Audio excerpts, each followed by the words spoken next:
here we go again with another review here, and now I'm looking at the first issue of Oblivion song from Robert Kirkman, and the art is by Lorenzo Di Felici.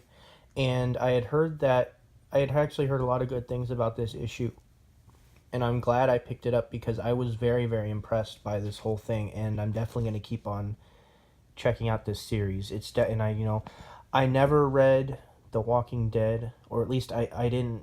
I certainly have been keeping up. I read maybe the first couple trade paperbacks a long time ago, but it wasn't really my thing. But this is Kirkman's take at sci-fi, and I was very, very, very impressed. And this whole opening sequence here, it's so cinematic the way it's drawn, and I guess for lack of a better word, the camera angles.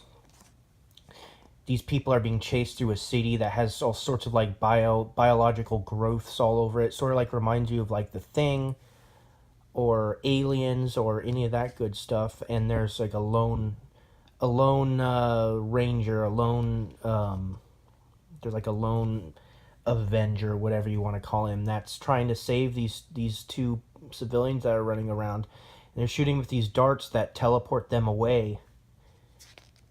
Because it's not quite clear from the first issue, and I'm sure it's going to be revealed later, but they're sort of like in another dimension or plane of existence where it's like everything's been taken over by biological creatures and, big creatures. It sort of like reminds you of Cloverfield or, any of these like classic monster movies. And this whole sequence is great because our hero here, who this guy is with the gun, he's not a super powered, he's not ripped, he's getting thrown around, and it's kind of like the John McClane thing in Die Hard. He's not he's not a superhero, he's a regular guy, and he's getting thrown around here, and he gets the monster grabs him and it's about to chomp down on him, and he has the little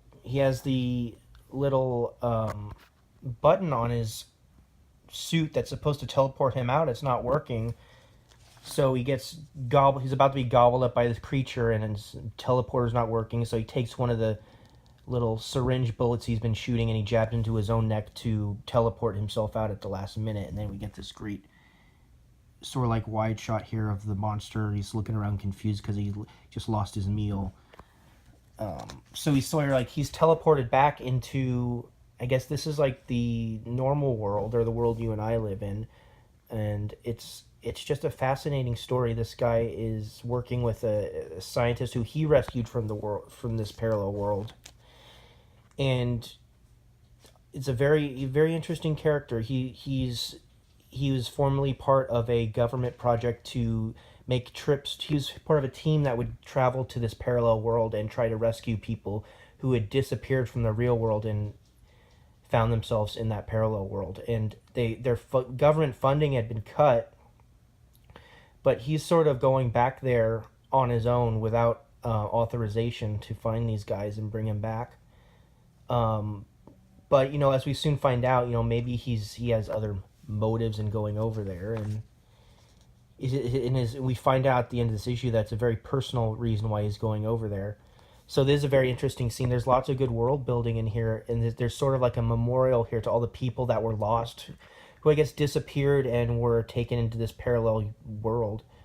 And when our hero here, he comes back and he's rescued a couple people, he comes to this monument and he chisels their name, crossing them off the massive list here. It's sort of like they're going for like a Vietnam memorial wall kind of thing.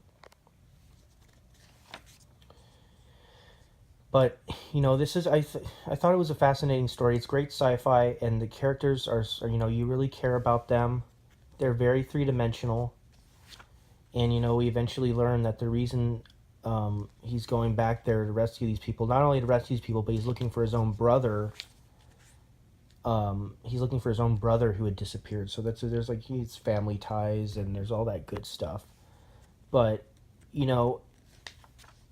I can't recommend this enough. The art is great. It has its own style.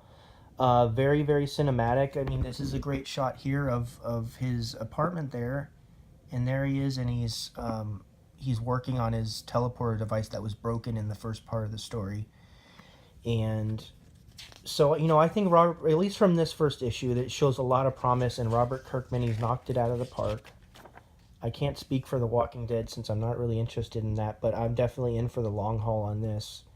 And we learn here that they've been working on it for quite a while, so there's not going to be any delays with this. He says there that they're starting at the time we're reading this. He's already started on issue 13, so they're way ahead of schedule. They've hopefully there's not going to be many delays, and actually the next issue 2 is coming out next Wednesday from the time this video comes out, so I'm definitely going to be there for issue number 2. So if you like sci-fi, like The Thing, Aliens, Quantum Leap, any of these kind of things, like Fringe with the parallel universes, if you like any of that kind of stuff, or you just like sci-fi in general, this is really my top recommendation. This is one of the best sci-fi comics I've read in quite a bit, so go on and check it out. And if you like the video, go ahead and hit the like button, and please subscribe. I only have one subscriber, and it's my own alternate channel, and I'm getting very discouraged. So please subscribe, and please share it to your friends if you like this channel. Goodbye.